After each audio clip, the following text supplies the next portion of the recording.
In the beginning, there was the void, and endless, boundless emptiness and absence, but there was also a spark, a chance encounter that would prove that the cube is greater than the sum of its parts.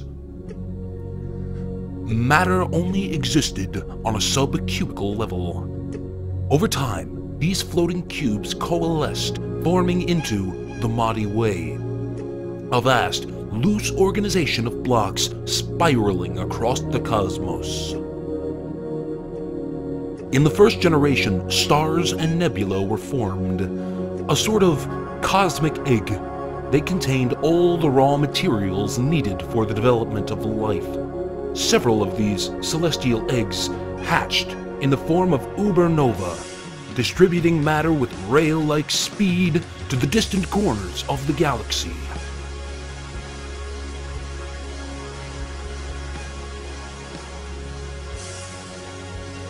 Now we shift our focus to a slightly smaller section of the cubiverse. Bits of material that were sent out gradually lost velocity and collapsed together, floating and bonding in a process known as accretion, each according to its kind and gravitational attraction. Time passed. The science of geology was invented, that is, the science of pressure and time. Deep in the center of the cube is a core filled with molten iron and other metals.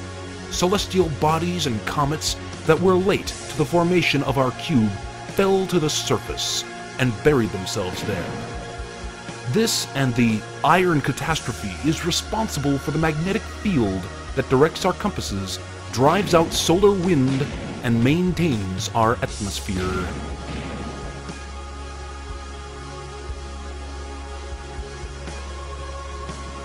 $4.5 billion years ago, the future home of our species, our planet, enters a furious adolescence. The face of our planet erupts, and a magma ocean covers nearly the whole of the cube. Through a process of cooling, reheating, and the multiple impacts of ice-laden asteroids, oceans of water eventually took their place.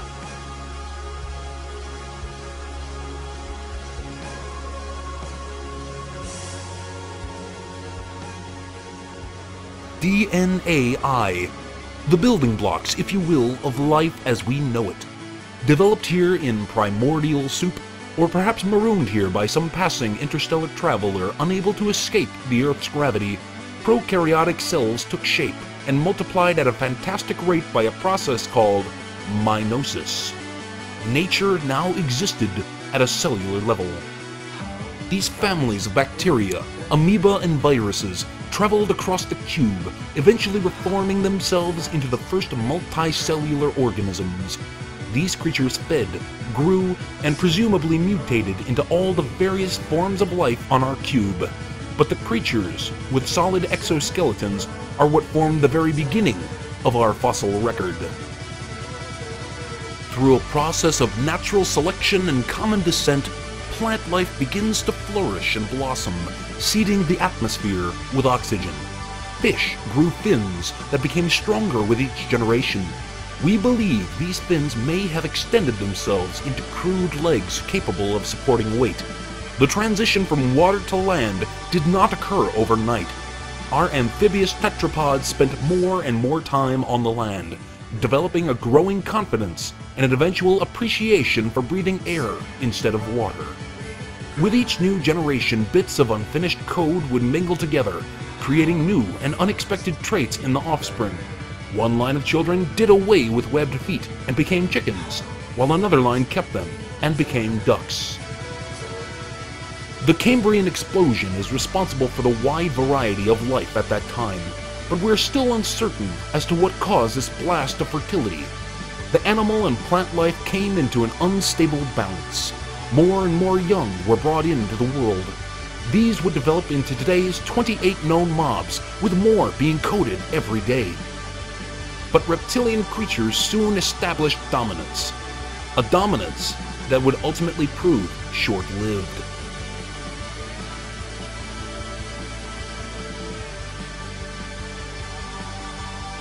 For deep beneath the surface of the cube, primal tectonic forces strained against each other, tearing the continents apart, leaving geologic wonders like the Farlands in their wake. Continental drift reshaped the surface of the cube, tearing apart the supercontinent and slowly distributing them to all edges of the cube over the course of millions, if not billions of years.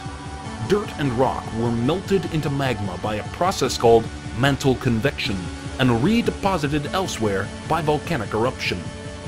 Meanwhile, the lizards and other creatures of the Earth fought amongst themselves in petty struggles for dominance. But these struggles would soon be shown to be without consequence.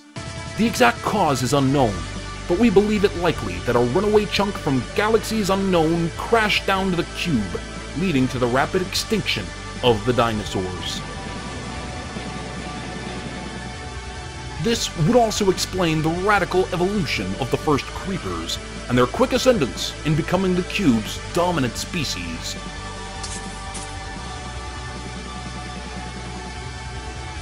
Time traveled on, and the cube started to look much as it does today.